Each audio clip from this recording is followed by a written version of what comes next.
Now you got to go borrow some money or get a loan, put it on a credit card. You know what I mean? Like it just that leads to another argument because you didn't have this conversation.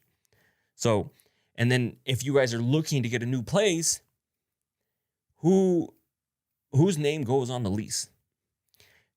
Because this is actually very important because if things go south, who's going to be stuck there? Do you want to be stuck there or do you want to be stuck with like the whole issue like what if he leaves? Can you afford it on your own? Can he afford it on his own?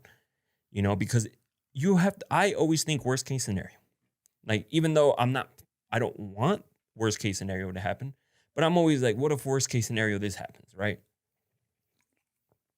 Sorry, I had to take a little drink.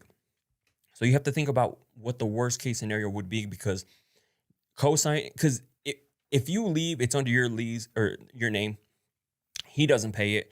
Now you're running into that issue, right? Now he's fucking up your credit. I've heard so many people like, oh, my ex fucked up my credit because of this, because of that, because you don't have these conversations.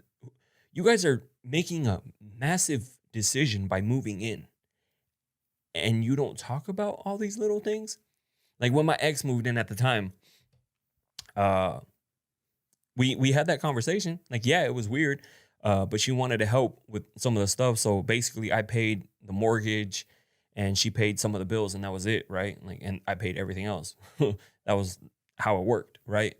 But some people don't even have that conversation, and then you get hit with this bill, then you get hit with this, then you get hit with that. Um, so definitely also have the conversation whose name is going to go on there.